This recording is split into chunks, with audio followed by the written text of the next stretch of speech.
오늘 제목은 어린이 예수입니다.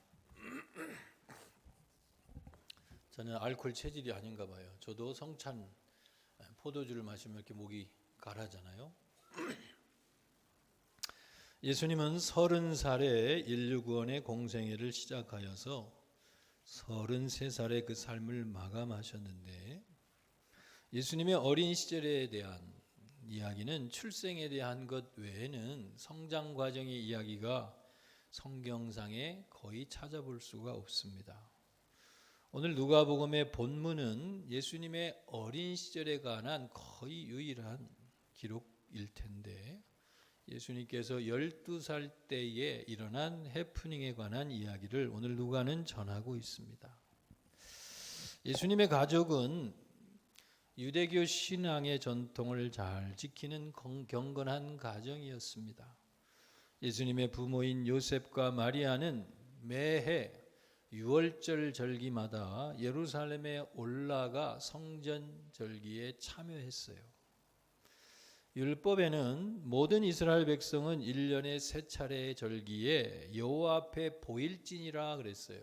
그래서 아주 전통적이고 경건한 유대인들은 1년에 3번 성전을 찾아가 절기에 참여했습니다.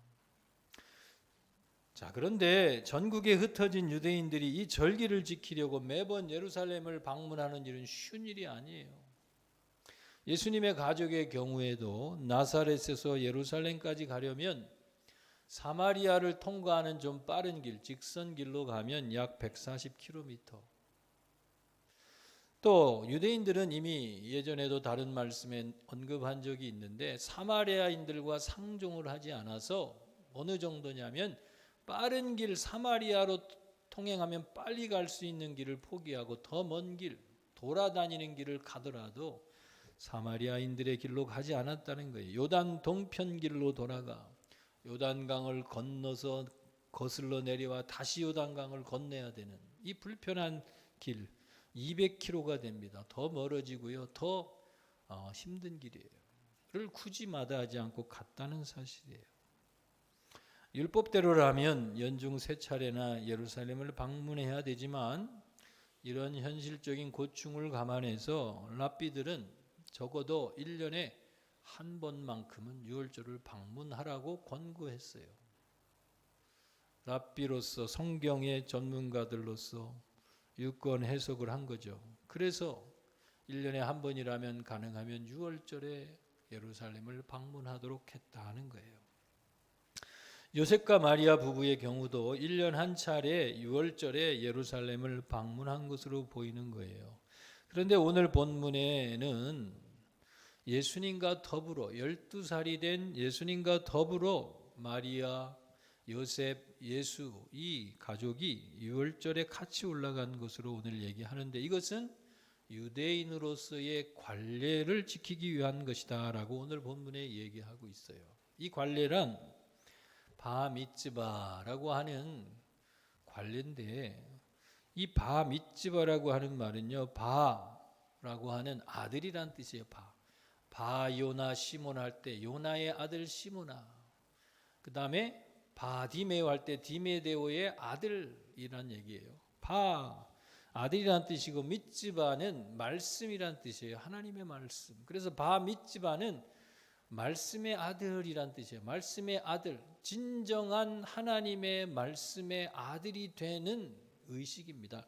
유대인들은 이것을 성인식으로 여겼는데, 12살이 된 유대 소년들은 성전에 올라가서 랍비 앞에서, 그리고 가족들 앞에서 그동안 공부하고 암송해온 모세 오경을요 암송하고, 또 그 의미에 대하여 서로 질문하고 대답하고 토론하는 시간을 가졌습니다.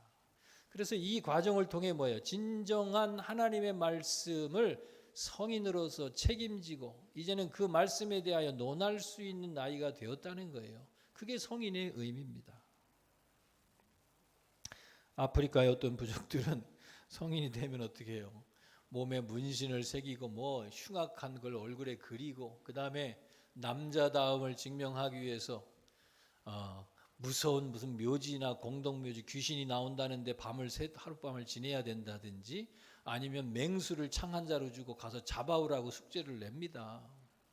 그래서 남자다움을 증명해야 진정한 남자 어른이대로 인정하죠. 이게 성인식인데 유대인들은 역시 하나님의 말씀의 민족답게 말씀을 통해서 네가 정말 하나님의 말씀을 논할 나이가 되었는가, 말씀을 정말 헌신하고 깨닫고 말씀의 의미를 알아가는 주체가 될 수 있는가를 통해 성인의 여부를 증명하는 의식이 됐다는 거예요. 참 의미 있는 것이죠.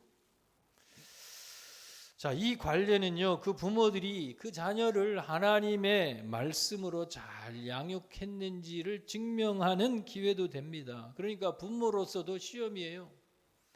자녀들이 말씀을 못 외우거나 대답을 못하면 부모가 망신이야. 부모가 하나님의 사람으로서 자녀를 잘 훈육하지 못했다는 증거가 되니까 수치입니다. 그래서 성인식을 잘 마치게 되면 아버지는 아들을 자기 목에 목마 태우고요, 친척들은 나팔을 불고 축제를 벌이며 잔치를 하는 거예요. 이날은 결혼식보다도 더 성대하고 의미 있는 날로 지켜졌다는 거예요. 바로 이 관례를 지키기 위하여 예수님도 부모와 함께 예루살렘을 방문했던 것입니다. 이런 걸 보면요, 자녀의 성장에 이 중요한 과정을 마친 이 요셉, 참 어려운 발걸음을 한 거잖아요, 그죠? 평생의 아주 중요한 그 경험입니다. 패시지라 그러죠. 라이프 패시지 중에 아주 중요한 여정을 넘어가는 과정인 거예요. 자, 이 과정을 마친 요셉과 마리아 가족은 고향 나사렛으로 다시 돌아가야 되는데 당시의 교통수단도 불편한 그때에 20-30km씩 가도요, 일주일이나 열흘을 가야 돼요. 오는데 열흘, 가는데 열흘, 절기 지키느라고 며칠, 한 달을 내야 됩니다. 그러니 먹고 사는 사람들이 절기 한번 참석하는 게 쉬운 일이 아니죠. 그러니까 서둘러 가야 되는데 참 재밌는 해프닝이 또 벌어져요. 이 요셉과 마리아 부부가 어떻게 해요? 아니, 멀쩡한 자식을 잃어버렸어요. 어떻게 보면 웃기는 얘기잖아요, 그죠? 요셉과 마리아가 하룻길을 간 후에야 우리 예수가 어디로 갔나? 자식을 잃어버린 거예요. 이런 부모가 다 있나? 또 이런 자식이 다 있나 할 수 있는데, 아무튼 아들이 없어진 사실을 뒤늦게 알아채고는요, 찾아가 다시 되돌아가게 됩니다. 뭐 오다가 여관에도 물어보고 밥집에도 물어보고 뭐 등등등 하면서 갔으니까 더 걸린 것 같아요. 3일 후에야 예루살렘 성전까지 거슬러 올라갔다. 그런데 깜짝 놀랄 일이 보이는 겁니다. 아니, 잃어버린 줄 알았던 아들 예수가, 12살 소년 예수가 아직도 성전에서 랍비들과 말씀을 토론하고 있는 거예요. 어떤 사람들은요, 예수의 어린 시절이 성경에 나오지 않는다는 이유로 재밌는 책들도 많이 나왔죠. 인도로 간 예수, 뭐 이런 책도 나왔어요. 그런데 인도까지 가서 그곳에서 수련을 받았다, 예수님의 박해 사상이 부추의 사상과 비슷하다 등등등의 여러 가지 가설을 얘기하는 사람들이 있는데, 오늘 본문을 보면 적어도 예수께서는 12살까지 어디에? 나사렛에서 그 부모의 훈육을 받으며, 그것도 유대인으로서의 전통적인 성경 교육을 잘 받으며 자랐다라고 하는 것을 우리는 확인하게 됩니다. 그리고 오늘 말씀 이후에도 예수께서 나사렛에 돌아가 그 부모를 어떻게 해요? 순종하며 받드셨다라고 언급하고 있어요. 나사렛에 돌아가 이제는 성인이 된 예수가 아버지를 도와 목수일을 하며 가정일을 돌보는 일반인의 삶을 살았을 것이라고 우리는 추정할 근거를 여기서 보는 겁니다. 인도로 간 예수는 없어요. 그는 이름이 비슷한 예산지 예손지 아마 누구였을 것일 수 있을 겁니다. 우스갯 얘기입니다. 그거는 종교 다원주의자들, 상대주의자들, 요즘 뭐 영성에 관심을 갖는 어떤 영성주의자들이 하나의 가설처럼 만들어낸 얘기지 성경적 근거는 없다고 이 시간에 말씀을 드리는 겁니다. 자, 예수님의 어린 시절에 대한 누가복음의 이 기록으로부터 우리는 예수께서 어릴 적부터 부모를 통해 하나님의 말씀에 대한 교육을 잘 받았다, 정상적으로 받았다고 우리는 확인하게 되는 거예요. 예수님은 대학 입시를 위해 억지로 그냥 자격증을 얻기 위해 학력고사를 치렀는데 나름 우수하게 치러낸 수험생 정도가 아니라 어떻게 해요? 스스로 공부가 재밌어서 또 파고 누가 말려도 나는 공부하는 게 제일 쉬워요 하는 사람 같은 거죠. 하나님 말씀을 그렇게 즐거워하고 재밌어하고 추구하고 성찰하던 그런 어린 예수였다라는 사실을 우리는 보게 되는 거예요. 예수님의 어린 시절의 이 이야기로부터요, 우리는요 어린이 신앙교육의 중요성을 다시 한번 주목하게 되는 겁니다. 예수님은 나사렛 시골 출신이었지만 누구보다도 말씀을 잘 배웠고요, 말씀의 두각을 나타냈어요. 이것은 예수님이 인간의 몸을 입으신 하나님이시기 때문에 뭐 당연한 것 아니냐라고 일축할 만한, 그렇게 단정할 만한 일은 아닙니다. 좋은 교육기관이나 좋은 가정 형편 하에서만 좋은 교육을 또 기대할 수 있다는 사실을 부정하는 것이죠. 나사렛이라는 시골 마을에 그리 대단한 학자가 아닌 목수의 아버지로부터 하나님의 말씀을 사랑하는 좋은 신앙적 환경에서 자랐다 하는 거예요. 다시 얘기하면 어떠한 환경이나 처지에서도요, 하나님의 말씀을 잘 익힐 수 있다는 사실을 확인하는 거예요. 성경의 믿음의 조상들, 위인들의 이야기를 보면 더더욱 그런 걸 확인할 수 있어요. 소년 다니엘은 어린 나이에 바벨론에 잡혀가 포로가 되었습니다. 그와 그 친구들은 왕의 직속 관료에게 특별 관리를 받으며 3년간 바벨론 문화와 교육을 공부하게 된 거예요. 그리고는 왕의 전문가로서 바벨론 왕족에 쓰임 받으려고 훈련한 것이죠. 아마 이 시절은 10대 시절이었을 것이다. 유소년기죠. 유소년 중에 영특한 사람들을 발굴해 간 거예요. 이때 다니엘은요, 왕의 음식과 포도주를 그것으로 자신을 더럽히지 않겠다고 작정합니다. 이 말은 이교도 사회에서 술이나 고기는요, 그들의 우상에게 바쳐진 다음에 나누어지는 게 보통이었어요.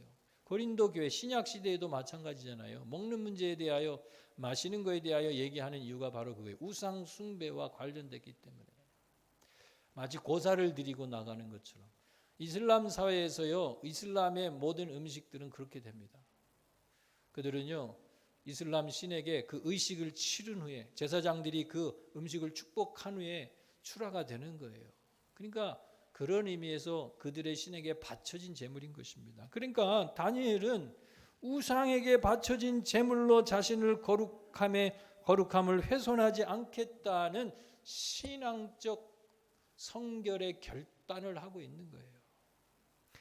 담당 관료는 열흘간 채식만 먹으면서 좋은 음식을 먹은 다른 이들보다도 더 지혜롭고 또 건강한 모습을 확인한 후에 다니엘과 그 친구들에게 그들의 요구대로 왕의 진미를 거절하고 채식을 할 걸 허락해 주지요.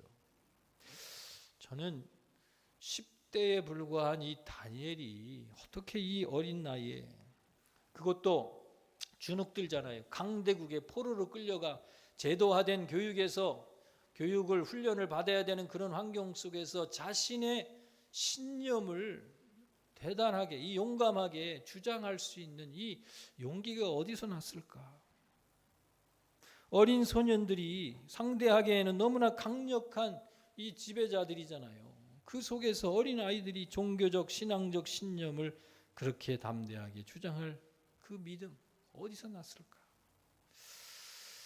그들은요, 한낱 포로민 소년이었지만 그 어떤 권력도 힘으로도 어찌할 수 없는 믿음의 장부들이었던 거예요.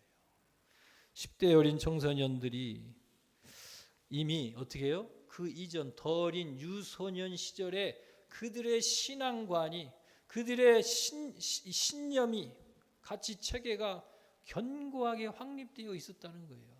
어떻게 됐을까요? 가정이나 회당 교육을 통해서 그들에게는 어린 10대에 이미 그렇게 견고한 신앙관과 정체성이 있었던 거예요. 요셉의 경우도 마찬가지입니다. 그는 위로 형을 열이나 둔 11번째 마지막 12번째 베냐민을 제외하면 막내였잖아요. 그는 하나님이 주시는 꿈을 꾸며 살았습니다. 형들의 몇 단이 자기에게 경배하고 해와 달과 별들이 자기에게 경배, 부모마저도 자기를 경배한다는 꿈.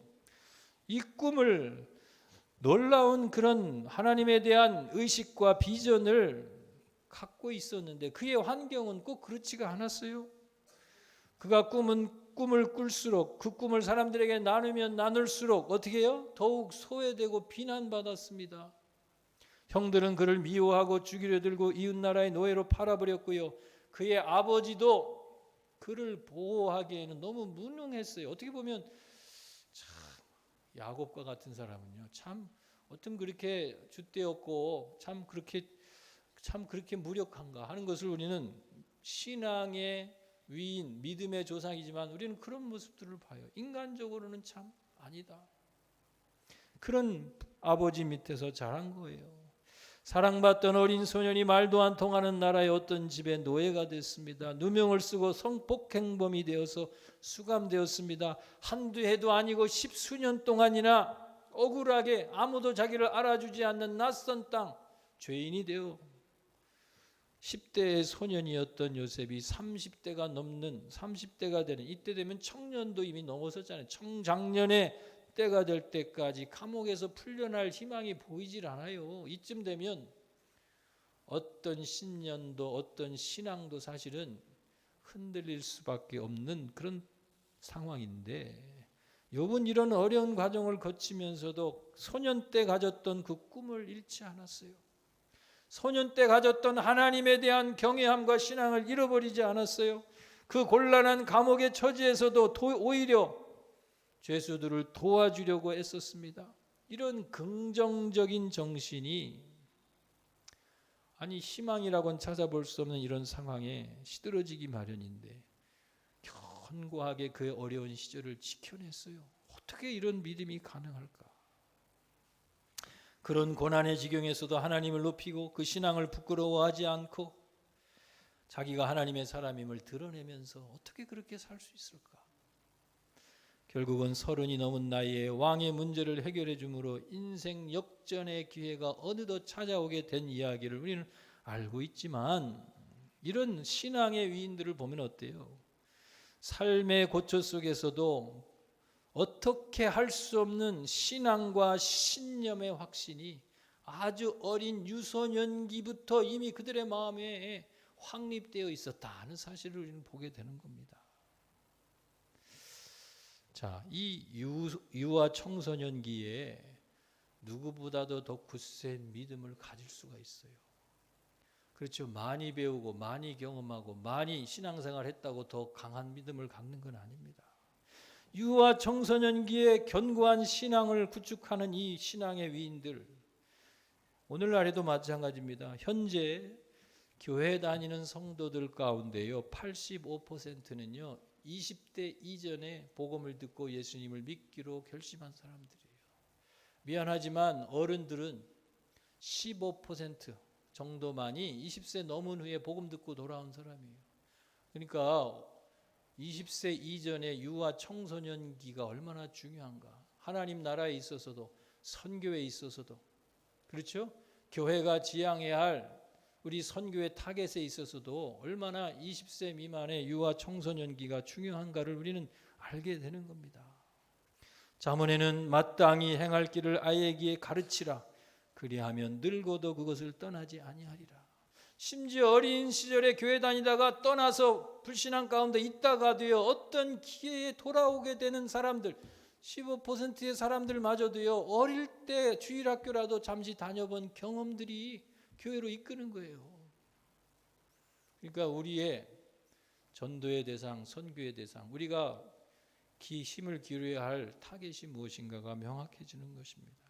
신앙의 조기 교육이 무엇보다 중요한데, 이 신앙의 조기 교육에서 가장 중요한 영향은 뭐예요? 부모의 영향력이에요. 부모의 영향력. 미국 뉴욕 타임즈가 20세기 미국 최고의 갑부 16명을 약 한 10여 년 전에 발표한 적이 있어요. 20세기 최고의 미국의 갑부. 16명 중에 1위가 록펠러, 2위가 카네기, 그리고 3위가 현존하는 최고의 부자였던 빌 게이츠였어요. 등등등 해서 자, 살아있는 사람은요 3명밖에 없었고 다 이미 간 사람들이 더 부자였다는 거예요. 그런데 현재의 가치로 환산하면 현존 세계 1위 부자였던 빌 게이츠의 재산보다도요 역사상 가장 부자로 평가받는 록펠러는요 2.5배 이상의 자산 가치가 추정된다는 거예요. 그러니까 역사상 록펠러를 추가할 부자가 안 나올 거라고 얘기할 정도로 어마어마한 부자예요. 당시 한 기자가 수십 년간 미국에서도 그 부자 통계가 해마다 나올 거 아니에요, 그죠? 30년 이상 계속 최고 부자. 어떻게 수십 년간이나 세계 제1의 부자일 수 있느냐, 유지할 수 있는 비결이 뭐냐고 물으니까 그가 대답하기를 우리 부모님은 가난하게 사신 농부였지만 나에게 위대한 유산을 물려주셨습니다. 기자가 다시 물어요. 그 유산이 무엇입니까? 2가지 유산입니다. 첫째는 내가 6살 때까지 부모님이 록펠러의 손을 잡고 교회에 데려갔는데 6살 때 이제 너는 너 혼자 주일학교에 가거라. 그리고는 20센트를 손에 쥐어주면서 너의 수입의 10분의 1은 하나님의 것이니 이 센트는 오늘 11조 헌금으로 드리거라. 11조에 대한 가르침이었다는 거예요. 둘째는 그의 부모가 언제나 교회에 갈 때마다 앞자리에 그 아이를 데리고 옆에 앉아 예배를 드렸는데 항상 그의 부모는 예배 30분 전에 그것도 앞자리에 앉아서 항상 기도로 예배를 준비하고요. 그날 예배를 드리면 30분간 기도를 하고 예배당을 떠나갔는데 그의 부모님은 그에게 너는 교회의 일은 무엇이든지 순종하거라. 그리고 교회에 충성을 다해 헌신하거라. 그리고 목사님의 마음을 아프게 하는 일은 절대 하지 말거라. 그는 예배에 대하여 하나님을 섬기는 헌신에 대하여 부모로부터 유산으로 받았다는 것. 이 2가지 믿음의 유산을 그는 그 어린 6살 때 이후로 92세가 되는 그 나이 동안 한 번도 빠뜨리지 않고 부모님이 나에게 주신 이 믿음의 유산을 92년 동안 지켜왔습니다. 대답을 했다라는 거예요. 그러니까 기자가 또 물었습니다. 미국의 수많은 사업가들은 자기 자본을 다 쏟아붓고 또 은행에서 빌려다가 투자해도 모자라고 실패하는데 어떻게 회장님은 수입의 10분의 1을 떼어 하나님께 바치면서도 그렇게 경영을 어렵게 곤란을 겪지 않고 유지할 수 있습니까? 록펠러가 대답하기를 그거는 하나님의 경제학을 몰라서 하는 말입니다. 하나님의 뜻을 따라 살면 30년 후를 내다보며 살 수 있는 지혜를 얻는데 다른 사업가들은 3년을 내다본다고 일을 하지만 나는 하나님의 지혜로 30년을 내다볼 수 있는 은혜를 얻었기 때문입니다. 록펠러의 부모는 다른 유산을 물려준 것이 없지만 무엇을요? 신앙의 유산을 물려줬어요. 그것이 자녀를 가장 축복하는 것이었습니다. 부모님들의 영향력. 여러분들 우리는 어린 예수가 요셉과 마리아 부모로부터 받은 신앙의 교육처럼 유대인들이 어릴 때부터 자녀들을 교육하는 것처럼 나는 자녀에게 무엇을 교육할 거예요? 무엇으로 훈육할 거예요? 악착같이 성공하라고요? 하나님을 경외하는 것이 지혜의 근본임을 신앙의 유산을 넘겨주는 신앙의 부모님들이 되기를 축복합니다. 신앙의 조기 교육에 부모 다음으로 중요하다면 뭘까요? 어린이 주일학교, 유아부 유치부의 교육, 학생부의 교육입니다. 안타깝게도 오늘 우리 교회는요 어린이 주일이라고 지키지만 정작 어린이들과 함께 예배드릴 수 없는 현실의 상황을 맞게 됐어요. 이것은 우리 교회만의 문제가 아니라 우리 조국 대한민국에서도 이것도 호주의 다른 교민교회에서도 비슷한 상황이에요. 물론 대교회들은 여전히 모이고요. 유지되는 교회들이 있지만 출산율이 저하됐다, 이주 이민자가 줄어드는 것 이런 이유 때문에 어쩔 수 없다고 얘기하기도 합니다만 한국에도 이것에도 여전히 어린이들이 부흥하는 교회는 있어요. 그것만이 전부 이유가 될 수는 없다는 얘기입니다. 어떤 분들은 사람들이 좋은 교회 환경을 찾아 대형 교회를 찾아 좋은 프로그램 있는 교회를 찾아가기 때문에 중소교회로는 어쩔 수 없습니다. 그렇게 얘기해요. 환경의 얘기를 하는 것이죠. 프로그램에 이해를 되는 것이죠. 그런데 성경에 나오는 위에도 얘기한 믿음의 조상들을 보니까요, 좋은 교육시설, 프로그램, 환경이 그들을 믿음의 사람으로 키운 것은 아니라는 거예요. 요셉과 달리 그의 10명의 형들은 요셉의 믿음에 도움을 줬어요. 요셉을 시기하고 죽이려 들었습니다. 꿈을 짓밟았지 꿈을 키우는데 도움을 주는 환경이 아니었어요. 다윗은 그의 7 형들에게 늘 무시당했어요. 형들을 전장터로 위문하러 갔는데 너 같은 게 뭘 하려고. 적장이 나와서 이스라엘을 곤경에 빠뜨릴 때 궁금해하고 물어보니까 꼬맹이는 빠지라는 거예요. 너 같은 코올리게는 관심도 꺼지라는 거예요. 형들에게조차 인정받지 못했어요. 다니엘은 어린 시절 고향 가족을 뒤로하고 포로로 끌려온 어린이였습니다. 에스더는 부모를 조실하였고요. 사촌 모르드기의 도움으로 살아가는 고아였어요. 모두가 다 원만하지 않은 가정 환경 속에서 자라났지만 누구보다도 더 위대한 믿음의 영웅들이 됐어요. 환경만을 탓할 수는 없다는 것입니다. 좋은 환경이 아니라면 신앙의 부모 밑에서 성장할 수 없는 아이들은 누가 책임집니까? 교회가, 교회 학교가 어릴 때부터 그들의 영혼에 영향력을 줘야죠. 미국 아이오와주 작은 마을 웨스트 브로치의 어느 저녁 교회를 가던 한 주일학교 선생님이 길거리에서 배회하는 4명의 소년을 봤어요. 그리고는 친절하게 가서 인사도 나누고 이름도 나누고 관심을 보여줬어요. 얘들아 너희들 뭐하니? 인사도 나누다가 야 그날은 주일이 아니었는데 야 이번 주일날 교회 오겠니? 우리 주일학교 오겠니? 소개해줬는데 주일이 됐는데 4명의 아이가 교회에 나타났더라는 거예요. 선생님은 이 아이들을 열심히 가르쳤고요. 이 아이들은요 그 교회의 핵심이 되어서 열심히 교회 생활을 하다가 시골 마을이니까 다 자라서 떠나갔습니다. 약 30년이 지난 후 이 선생님은 은퇴를 하게 되고 생일을 맞게 됐는데 생일 파티에 4통의 편지가 전달돼서 낭독을 하게 됐어요.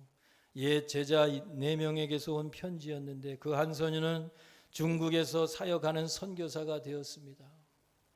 또 한 명은 미국 연방은행, 미국의 경제 대통령, 세계의 경제 대통령이라 그러잖아요. 미국 연방은행의 총재가 되었더라는 거예요. 또 한 명은 대통령의 비서실장이 되어 있더라는 거예요. 그리고 나머지 마지막 4번째 한 명은 누구예요? 당시 미국 대통령, 31대 미국 대통령 허버트 후보 대통령이라는 겁니다. 그때 선생님을 통해서 용기를 배웠고요. 그때 선생님을 통하여 우리는 하나님의 말씀대로 살아갈 힘을 얻었습니다. 등등등 감사의 편지를 전하는 아이들. 작은 시골 마을의 길거리를 배회하던 소년들이 한 교사를 통해 신앙을 갖게 되고 나중에 그들이 자라서 그 시골 마을의 4명의 친구가 각각의 영역에서 그렇게 훌륭한 인물들이 되리라고 누가 상상을 했겠어요? 나사렛 출신 예수가 무슨 위대한 일을 하리라고 생각했겠어요? 몇 명 안 되는 작은 교회에서 무슨 대단한 인물이 나올 거라고 생각하겠어요? 작은 시골 마을 교회 한 주일학교 교사의 이러한 섬김과 영향력이 상상할 수 없는 미래의 결과를 가져온 겁니다. 우리 눈에 당장 그 결과가 보이지 않아도요, 이처럼 어린 생명을 그리스도의 복음으로 이끄는 일은 너무나도 중요한 일이에요. 늘 말씀드리는 사람 중에 하나죠. 미국 백화점의 왕이라고 불렸던 존 오너메큐는 세계 주일학교 연합회 총재로 선출된 후에 이런 연설을 했다 그래요. 저는 주일학교에서 배운 성경 말씀이 저의 일생의 기본적인 교육이 되었습니다. 여러분들도 알다시피 저는 세상적인 공교육은 거의 받지 못한 사람입니다. 그러나 주일학교에서 평생 성경을 공부했고 그 시간은 제 인생에서 가장 즐거운 시간이었습니다. 다른 데서는 얻을 수 없는 지식을 성경을 통해 배웠습니다. 또한 성경으로 제 인생의 확고한 삶의 원칙과 기초를 세웠고 성경의 바탕 위에 제 인격과 사업을 건설하려고 노력했습니다. 그리고 제가 받았던 이 주일학교 교육이 너무나 귀하기 때문에 이 사역을 위하여 제 인생 전부를 투자했습니다. 그는 백화점의 왕으로 불릴 만큼 오늘날 백화점이라고 하는 이 대형 슈퍼몰을 시작한 사람이 이 존 오너메이크고 수많은 수십 개의 백화점을 만들어서요 그 기업을 일궈내서 백화점의 왕으로 불렸던 사람이에요. 그는요 80이 넘는 나이가 될 때까지 이런 대단한 사업을 하면서도요 주일학교 교사의 직분을 떠나지 않고 80이 넘을 때까지 주일학교 교사를 했어요. 그러다가 그는 최신부 장관으로 추대받았을 때도요 주일학교에 지장이 되면 최신부 장관을 맡을 수 없다고 거절했어요. 그러니까 주일날은 절대 일을 맡기지 않을 테니 예배드리고 주일학교 봉사하도록 보장을 할 테니 제발 최신부 장관을 맡아주시오. 그래서 또 나라를 위해서도 봉사하는 기회를 가졌습니다. 그는요 장관이 된 후에도요 매주 기차를 타고 워싱턴에서 나라 일을 하다가요 주말이 되면 그의 고향은 필라델피아입니다. 필라델피아 자기 모교회까지 기차를 타고 가서 주일을 섬기고 주일학교 교사 봉사를 하고 또다시 기차를 타고 워싱턴으로 돌아가는 일을 장관을 하면서도 했다는 거예요. 그래서 그분이 주일학교 세계연맹 총재가 된 게 그런 배경이에요. 그런데 우리나라 한국 사람 중에도 이런 인물이 있더라고요. 양성봉 장로라는 분은 부산시장도 하고 경남도지사도 하고 농림부 장관도 여기만 분인데 이승만 정권 때에 주일학교 교사직을 계속 수행해 갔다는 거예요. 토요일 밤이면 밤차를 타고 부산까지 와서 주일학교 교사로 학생들을 가르치고요 밤차로 다시 상경하고. 그 옛날에는 교통이 더 걸렸잖아요. 오늘날에는 고속열차라도 있지만 그 옛날에도 기차를 타고 내려와 부산에서 주일을 지키고 아이들을 가르쳤어요. 교회에서는요 심지어 양 장로님 큰 일을 하시는 분들이 이제 나라의 일을 하셔요. 주일학교 교사는 그만하시고 장관직에 전념하십시오 권면을 했지만 이 양 장로님은 주일학교 교사를 떠날 수가 없어. 나중에는 이승만 대통령에게 장관직 사임서를 제출했답니다. 사임의 이유가 장관직을 수행하다 보니 주일학교 아이들을 제대로 가르칠 수가 없어서 그만둬야 되겠습니다. 이승만 대통령이 아니 누구는 돈보따리를 싸들고 다니면서 장관직 하나 달라고 청탁하는 사람이 줄을 섰는데 당신은 맡겨진 일을 그만두려고 하다니요. 그러나 청을 받아들여서 사임을 수락했지요. 그러면서 나를 위해서도 좀 기도 좀 해주시오. 기도를 부탁했더라는 일화가 있습니다. 지미 카터 전 대통령도 평생을 주일학교 교사로 봉사했는데 그의 대통령 선거일 하루 전에 모든 유세를 취소하고요 주일날 예배드리고 주일학교 교사직을 수행했다는 거예요. 많은 참모들이 불만을 토로했대요. 이 중요한 날, 선거 전날 가장 중요한 날 유세가 얼마나 영향력을 줄 텐데 이 황금 유세의 연설을 포기하고 주일학교를 갑니까? 볼멘 소리를 냈어요. 언론에서도 카터가 전날 유세를 포기해서 분리할 수도 있다고 관측을 했지만 결과는 그가 대통령으로 당선됐다는 거예요. 여러분 대통령 되려고 장관 되려고 하나님을 예배하고 섬기는 내 일들을 타협하지 않아도 하나님께 영광 돌리면서도 존경받으면서도 영향력을 드리우는 사람이 될 수 있어요. 오늘 말씀을 마무리하려고 그럽니다. 어린 시절에 그리스도의 복음을 접하는 일은 복음 선교에 있어서 너무나 중요합니다. 신앙의 부모의 영향력과 주일학교 교사의 영향력은 어린이의 신앙 형성에 너무나도 심대한 영향을 끼치는 거예요. 지극히 작은 어린이 한 생명에게 예수를 알리는 이 일이 선교의 시작이고 끝입니다. 땅끝은 멀리 있지 않아요. 오늘날 주일학교의 복음화율이 한국도 이미 10% 미만으로 몇 퍼센트 한 자릿수로 떨어졌어요. 청년들은 교회에서 이제는 찾아볼 수가 없대. 먼 나라 가서 선교하는 것, 땅끝까지 가서 복음을 전하는 일도 중요하지만 땅끝은 아주 가까운 곳에 있어요. 우리 교회도 어린아이들과 학생들과 청년부 다음 세대 우리 자녀들에게 예수 그리스도를 알리고 그들을 하나님의 말씀으로 세워지는 일은 어떤 일보다도 중요한 일이에요. 우리 교회도 BBS를 하는데 우리 교인들도 어느는데 뭐하러 합니까? 신앙의 복음의 씨를 뿌리는 거예요. 한글 학교도 참 경영이 어려우면서 그만둬 말어 하면서도 유지하는 거는 그렇게라도 교회 마당이라도 밟고 어떻게 하든 접촉점을 마련하고자 하는 일인데 수익 구조만 가지고 평가할 수 없는 물이에요. 오히려 여러분 우리가 선교제, 예수 안 믿는 동남아 아프리카에 가서 복음을 전한다면 어떡하겠어요? 학교 세우고 병원 세우고 무료로라도 치료하고 교육을 하면서도 복음을 전할 기회를 만들 것 아니겠어요?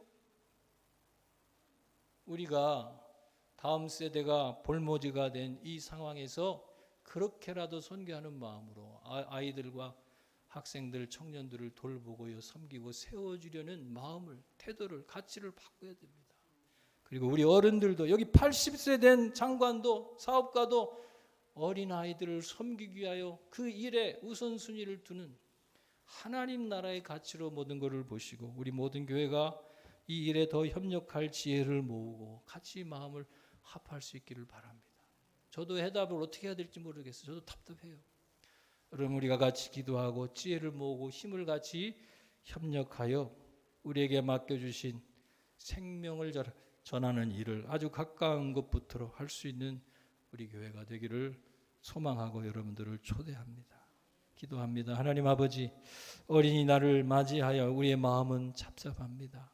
하나님의 생명이 우리의 자녀들에게, 다음 세대에게 어떻게 이어져 갈지, 참으로 이것이 우리에게 맡겨진 숙제인데 하나님 아버지, 우리에게 그리스도의 마음을 주시고 한 생명, 지극히 작은 자에 대한 마음, 주님의 마음을 주셔서 우리도 주님처럼 어린 아이들 사랑하고 품어주고 안아주고 축복해 줄 수 있는 우리가 되게 하시고, 어른의 눈이 아니라 예수님의 눈으로, 그리고 어린아이의 눈으로 하나님 나라를 바라볼 수 있도록 우리의 시각을 교정해 주시고 주의 마음으로 사역할 수 있게 하옵소서. 온 교회와 성도가 이 다음 세대와 어린아이들을 세우는 일에 지혜와 힘을 모을 때 협력하게 하셔서 더 좋은 일들이 이 교회를 통해, 성도들을 통해 일어나게 하옵소서. 예수님의 이름으로 기도합니다. 아멘. 다 같이 일어나시겠습니다.